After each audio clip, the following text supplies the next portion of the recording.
अपनी एनर्जी को बचाओ, सही जगह खर्च करो। भोग विलास से भी बचो, क्योंकि भोग विलासों में आपकी एनर्जी ही वेस्ट होती है और कुछ नहीं होता।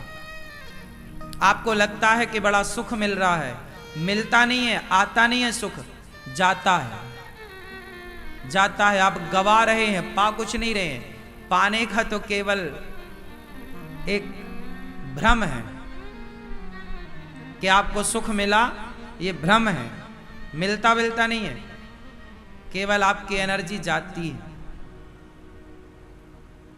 लेकिन माया इतनी प्रबल है भगवान की कि भोग विलास ने आज व्यक्ति को इतना अंधा बना रखा है कि लोग उसके बिना रह ही नहीं पाते। यही तो ईश्वर की माया है। लोग समझ कहां पा रहे हैं कि हमारे लिए क्या सही है, क्या गलत है। ये चीज एक हद तक सही है। विवाह हुआ है, आप अपना एंजॉय करो, आनंद से रहो, लेकिन सदा उसी भोग विलास की ओर बढ़ना, सदा अपना मन उसी स्त्री पुरुष में लगाना, ये गलत है। अब मन लगा है ना, अब हटाओ, हटाओ मन को। वो कछुआ होता है ना, कछुआ समय अनुकूल देखता है तो पांव बाहर कर लेता है, हाथ बाहर कर लेता है और मुंह बाहर कर लेता है, चलता है ऐसे ऐसे। और जब वो देखता है कि कुछ गड़बड़ है तो सारा चीज से कोड़ लेता है, हाँ या ना, अंदर की तरफ कर लेता ना। आप जानते हैं ना कछुए को, वो अंदर कर लेता है ना। क्या होता है, जब उसके हाथ पांव मुंह बाहर था वो बहिर्मुखी था, जब उसका अंदर हुआ हाथ पांव तो वो अंतर्मुखी हो गया। आप बहिर्मुखी बनो, पर कुछ टाइम के लिए। सदा बहिर्मुखी मत रहना, नुकसान हो जाएगा आपका। अंतर्मुखी बनो। क्या बनो? जोर से, अंतर्मुखी। अब ना बेटा ऐसा है कि थोड़ा समेटो अपनी इच्छाओं को। उम्र हो रही है, कब तक और कितना, कब संतुष्टि मिलेगी तुम्हें? आज तक कोई संतुष्ट, रावण संतुष्ट हुआ क्या? हुआ होता तो सीता मां को काहे चुराता? सोने की लंका में रहने वाला रावण,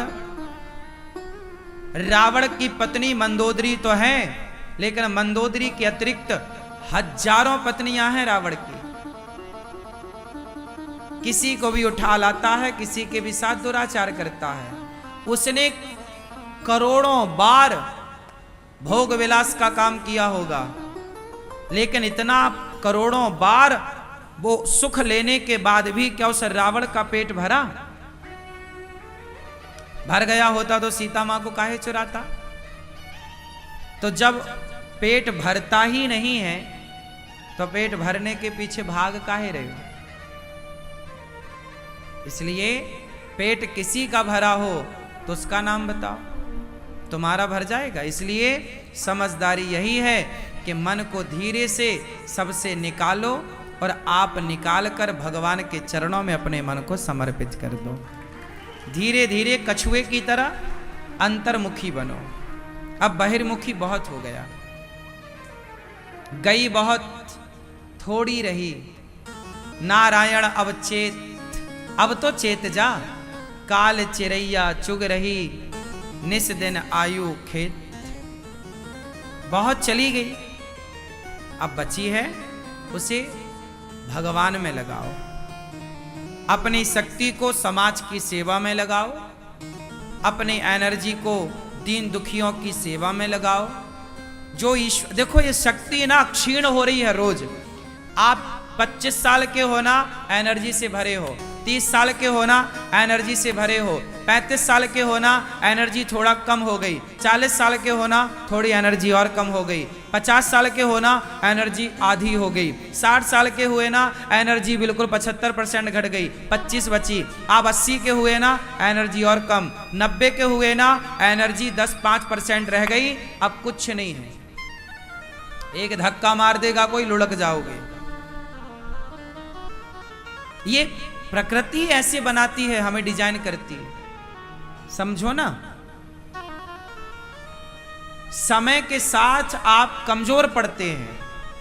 अब आप जितने लोग यहां बैठे हैं, अब आप सब बच्चों को छोड़ करके 25 साल के आप हैं तो आप स्थिर हैं। 25 से मतलब 20 से लेकर 35 साल तक खूब एनर्जी होती है। बात सही है कि गलत है? इसी एनर्जी का सदुपयोग करना होता है। ये जो 25 साल से 35 साल की जो जवानी की एनर्जी है, यदि बच्चे इसी एनर्जी को सही दिशा में खर्च करने लग जाएं, कामयाबी में खर्च करने लग जाएं, सफलता में, तो ये सफल हो जाएंगे। और 35 के बाद तो फिर प्लस नहीं होता, हाँ या ना? 35 के बाद माइनस होगा। 40 में जाओगे, प्लस कभी नहीं हो सकता। जो ताकत आपके अंदर 25 से 30 साल के बीच में थी, वो एनर्जी 40 से 50 के बीच में हो ही नहीं सकती। क्या संभव है? उत्तर दो। फिर ईश्वर ने सबको जो प्राइम टाइम दे रखा है ना, वो 25, 20 से 35, 15 साल मानो आप। क्यों जी? यही है आपका जीवन 15 साल का। उसके बाद 20 साल के पहले तो बच्चा बच्चा होता है और 35 साल के बाद हाँफने लग जाता है। तो ये 25 साल हैं आपके जीवन के, यही बिंदास ये जीवन है। इसके बाद तो फिर भार है। मैंने अपने 20 साल की आयु से लेकर अभी 33 साल का हूं, मैंने अपना सारा जो एनर्जी है, जो शक्ति है, वो सारी शक्ति समाज की सेवा में लगा दी। मेरी एनर्जी कहां लग रही है? मैंने अपनी शक्ति कहां खर्च की? सेवा में। और मेरी उम्र के बच्चे अपनी ताकत, अपनी शक्ति, अपनी एनर्जी कहां खर्च कर रहे हैं? क्लबों में जा जा करके, पराई स्त्री पराई पुरुष के चक्कर में पड़ पड़ के। वो एनर्जी सेवा में लगे। देखो, मैंने अपने समय का, जो एक व्यक्ति की सही उम्र होती है, उस सही उम्र का सही जो कार्य होता है, मैंने अपने सही उम्र में सही कार्य जो करने हैं, वो सही उम्र में सही कार्यों का निर्णय लेकर उस सही कार्यों को सही वक्त पर करके दिखाया, ताकि आने वाली युवा पीढ़ी सीखती रहे कि भाई ये करना है हमें। मेरे जीवन के मैं आपको बताता यही हूं केवल इसलिए कि बच्चे सीखें कि हमारी एनर्जी कहाँ लगनी चाहिए, हमारी शक्ति का कहाँ उपयोग होना चाहिए। मैं काम करता हूं इतना सारा, जानते हो क्यों? क्योंकि इस उम्र में थकावट होती ही नहीं। थकावट होने की आयु 40 के बाद है। 40 के बाद आदमी थकता है। तो मेरी ये उम्र है ना, अभी काम करने की उम्र है, थकने की उम्र नहीं है।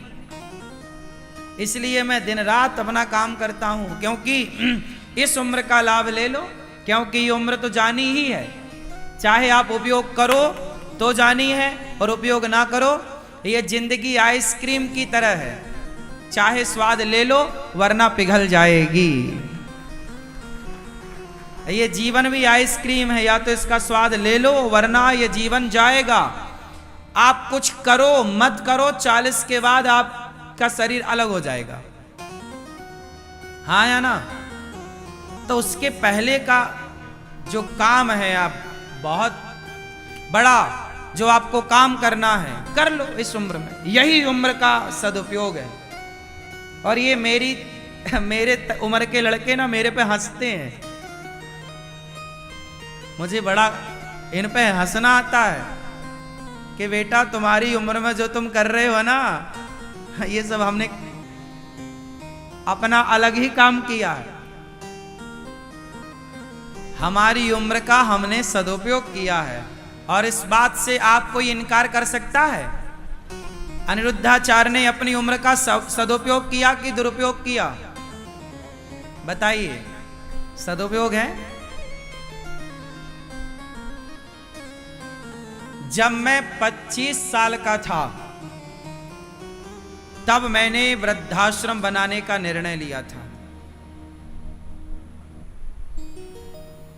और आज 33 साल की उम्र में आते आते वो जो निर्णय थे, जो सपना था, वो सारा साकार हो गया। कितने साल में? 25 से आप देख लो, 8 साल हुआ। इन 8 वर्षों में सारा काम हुआ। 280 माँ यहाँ रहती हैं, अखंड रसोई चल रही है, गौ सेवा, सारी सेवाएं आप अपनी आंखों से देख पा रहे हैं। यही तो है समय का सदुपयोग। जो करना है यही उम्र में कर सकते हैं। माँओं के पाँव भी मैं इसी उम्र में दबा सकता हूं, बुढ़ापे में तो मेरे ही पाँव में दर्द हो जाएगा। तो मैं कोई आपसे अलग थोड़ी हूं भाई। शरीर तो जैसा आपका है वैसे ही मेरा है। बस मैंने अपने शरीर को एक अलग खान पान से मेंटेन कर रखा है कि मेरे शरीर, मेरी इंद्रियां, मेरा मन मेरे कंट्रोल में रहना चाहिए। मैंने अपने शरीर पर काम किया है। काम क्या किया है? मैं, आजकल के लड़के भी काम करते, दिन भर उठाते रहते हैं, ये बॉडी बना रहे हैं। ये बॉडी तुम चमड़ा जोड़ के करोगे क्या? तुम तो चमड़ा जोड़ रहे हो ना। चमड़े से क्या होगा? चमड़ा तो ऑलरेडी है। अरे जोड़ना है, दिमाग जोड़ो। तुम चमड़ी बढ़ाने में लगे हो, इससे काम ना होगा। आप अपने शरीर को अपने अनुकूल, क्या तुम्हारी इंद्रियां तुम्हारे कंट्रोल में हैं? यदि कंट्रोल में हैं तब तो आप तैयार हैं कुछ बड़ा करने के लिए। यदि आपकी इंद्रियां आपके कंट्रोल में नहीं है तो आपसे कोई बड़ा काम नहीं होगा। बड़ा काम करने के लिए बड़ी तैयारी चाहिए। बोलो हां।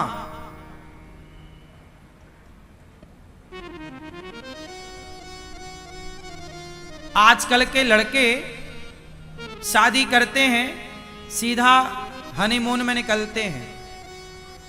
हाँ या ना? महीने 2 महीने तो पता ही नहीं होता कहां होते हैं।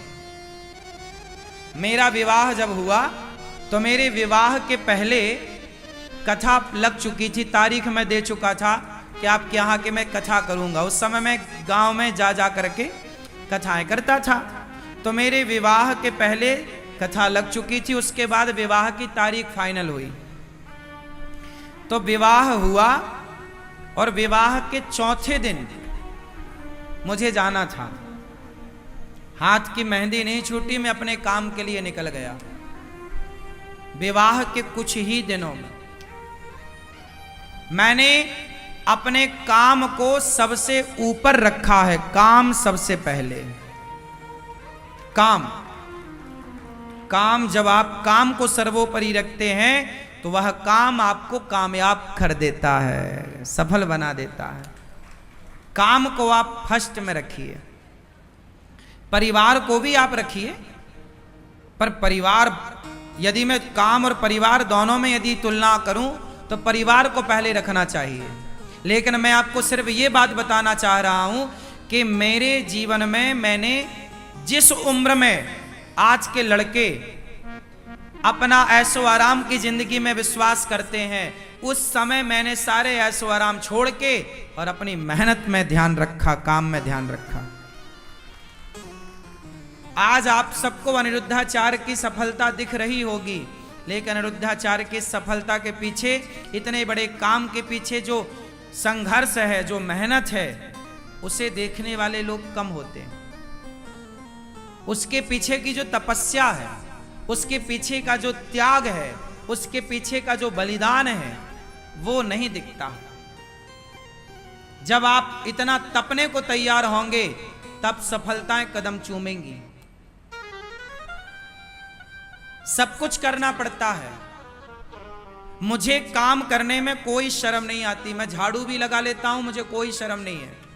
मैं पोंछा भी लगा लेता हूं, मुझे कोई शर्म नहीं है। मैं भोजन बना भी लेता हूं, मुझे कोई शर्म नहीं है। मैं बर्तन भी धुल लेता हूं, मुझे कोई शर्म नहीं है। मैं अपनी माँ की साड़ी भी धुल सकता हूं, मुझे कोई शर्म नहीं है।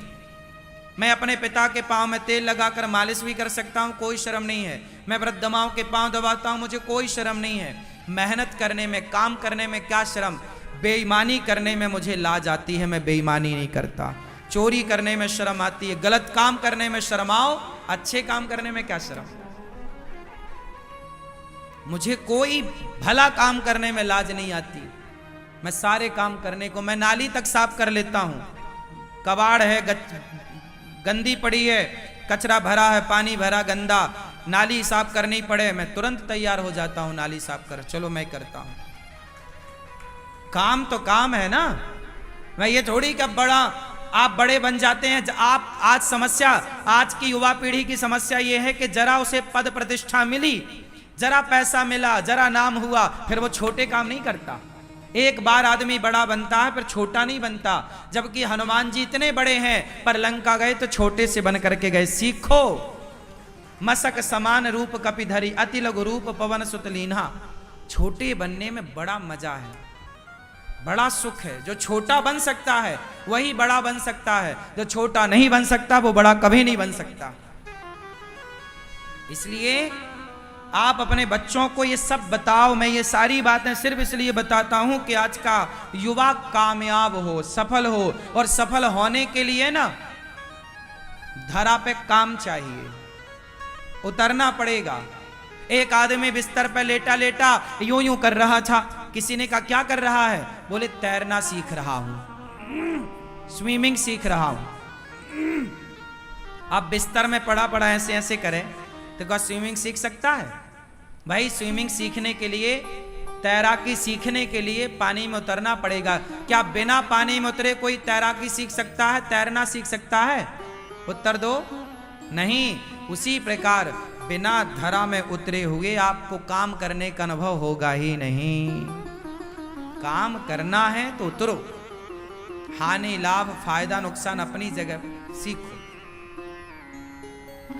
तो गौरी गोपाल आश्रम में जितनी सेवाएं हैं ये पूरी युवा पीढ़ी को, पूरे देश को, हर व्यक्ति के लिए प्रेरणा है। आप प्रेरणा सीख लें तो ले लें, नहीं लें तो कोई बात नहीं।